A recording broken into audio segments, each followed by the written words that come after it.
The minority in Parliament is warning of a potential halt in major road construction projects across the country over government's inability to pay contractors. The Association of Road Contractors Ghana has been in the news recently demanding government to pay them arrears amounting to over 10 billion cedis. Reacting to the demands of the contractors, ranking member on the Roads Committee in Parliament, Governs Kwame Agboja, said government's continuous capping of the road fund levy must be blamed for the non-payments. He also warns of a potential halt in roads and the construction across the country. The fact is that road work is a capital-intensive project. If you don't have money to buy diesel, what are you going to do on the side? If you don't have money to buy materials, cement and other things. So it's a very big problem. We should be bracing ourselves for more of the contractors to stop work. In fact, including donor-funded projects, because some of these projects are funded with loans of which the finance minister's current debt restructuring would affect. So some of those contractors would automatically leave site. I am also aware of contractors laying off people in thousands because they simply can't pay them. They are not being wicked. The point is that when people work, you must pay them. And once government doesn't pay them, they can't pay them. What can we do? Government must prioritize. You see, when you have a situation where your 2022 outlook and other things have been bad, you haven't paid contractors and things, and you want to spend more on useless government special initiative projects, cut those things, cut down the size of government, and save some money to do things that Ghanaians matter to Ghanaians. Yes, roads matter to Ghanaians, but it costs money. Even the most patriotic Ghanaian contractor needs the money to buy materials, pay workers, buy equipment, and to do the works.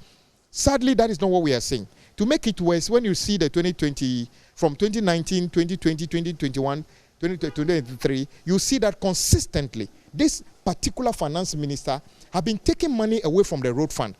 In the 2023 budget, he's basically going to give them less than half of what the road fund will accrue, which is about 2.5 billion. He's projecting to give them 1.2 billion. I'm not saying that another 1.5 billion will solve the problem. But imagine if 1.5 billion is available to the road ministry today, it would have paid some. Guess what? They are asking Fidelity and others to pay 300 million. Meanwhile, you have your own money. You will see a situation where those who are doing donor-funded projects, if it is not affected by the debt restructuring, they may somehow go on. If it's affected by the debt restructuring, you may see the contractors go off-site because they will not be paid. So they are not, how do you call it, NGOs. They will stop. With the GOG, you see, in fact, we are already seeing significant drop in activity on many of the sites. Many of the road contractors are not on site because they just can't fund the cost of the project, materials, diesel, equipment, labor. They just can't fund it. Meaning this will be worse in 2020. Of course, our situation on our roads are going to be worse. Meanwhile, the majority objects the claim, saying there is money to continue all projects. Kennedy Nyakonse is chairman of the Roads and Transport Committee in Parliament. Government is saddled with a lot of financial commitment and challenges. So sometimes what we expect to get might not necessarily be what government is going to pay. But government's showing commitment that, yes, I want to clear. But I'm happy that in 2023 budget, government has, programmed 14.3 billion to clear arrears. And that is what my focus is. How is government going to get these arrears cleared? For capital expenditure, all is coming from ABFE. It's not coming from GOG. ABFA is money that comes from the oil money. It's the annual budget funding amount which comes from the oil money. So these are money that government can easily lay its hands on and pay contractors. And about 2.2 billion which have been programmed under ABFE. Joining us live to assess the impact of not constructing roads this year is Engineer Mahama. He is a road consultant. He joins us via Zoom. I'm grateful for your time, sir. First, let's look at how bad our roads are looking right now and the dangers it poses to our economy and our general well-being as a country. I'll say good afternoon to your charity viewers. I think some road construction is ongoing. In the capital, we have massive roads underway. The Obeche-Belamte, the Nungua section, the Afenya area, the one they are trying to start from the Nego Pram areas, the Ofankor and Sawam, and the Ashanti region. I've seen quite an extensive road outlay or map. Some of them have actually started constructing, others are at the later stage of the design process. And all in all, I think generally I cannot run down the year of roads mantra where I've seen some huge construction, capital intensive construction ongoing within the country. And so if we are being told that some of these roads may have to suffer because of non-payment, I think in December we were briefed by the minister that they were going to do some massive payment to contractors. As we speak, I've not heard about the payment yet. And I know that maybe in a few weeks to come, possibly those some of the outstanding arrears owed last year may be addressed. But if that is not done, in the just approved budget, we were told that the toll booth levy was supposed to come back, and it's not going to be the same 50 pesos, 1 cedi that we're paying for the saloon cars and the SUVs, but we'll try to go up a bit to actually be on the same page with the people, our neighbors.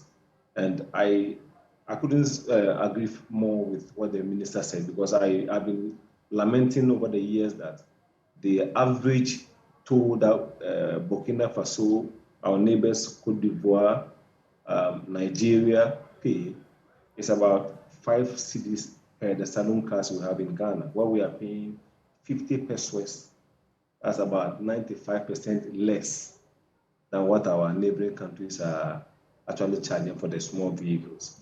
And others go beyond 220 Ghana cedis as they move up with the light duty trucks and the heavy duty trucks. So we need to get to the realization that if we have to get to that stage where we were paying that kind of actual amount as compared to our neighbors, then we have to be transparent. We have to get people who are going to man these areas to be accountable, so that we will not be here and then we'll hear that we have paid X amount of money, and that X amount of money that is supposed to be accrued for the toll, about 60% of them cannot be accounted. That will not be something that the Ghanaian motorists will be happy to hear. So in as much as that has been actually found its way into the budget, I've been stating over the years that it was an unpopular decision to scrap up the toll, because we need every coin at this stage of our lives to be able to upgrade the roads that we have in the country. And I don't want to be specific, but a kilometer of a dualized road, double lane in and out, as at last year, it was hovering around 3.6 million United States dollars. That's asphaltic binder concrete.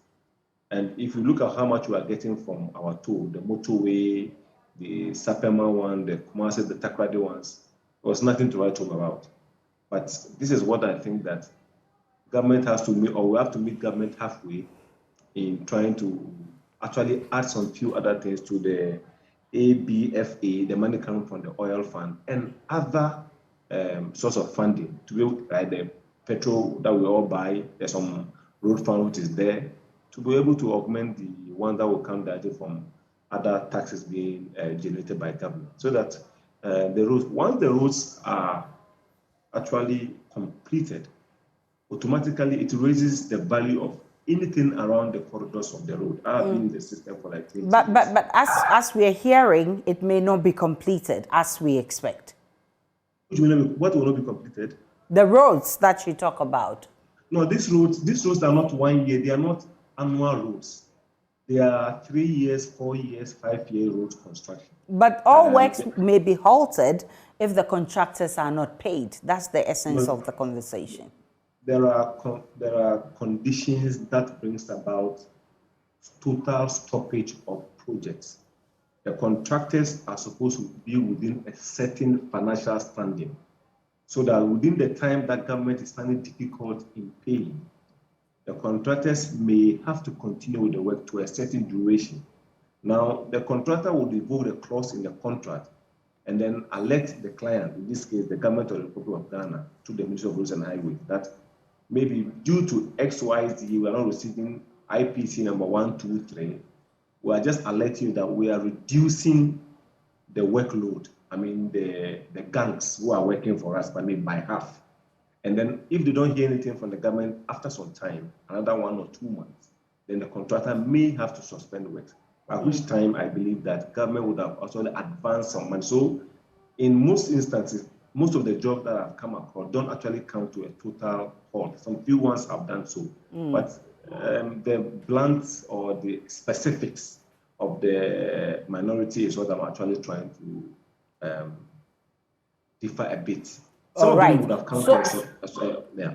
Right. We'll get, this is a conversation that has just started. Definitely we'll hear more, especially as the majority says there is money to pay contractors. If that is the case, then we may not have to come back to this. And so we will continue this conversation. That's all time will allow us. Engineer Abdullahi Mahama is civil engineer. Now the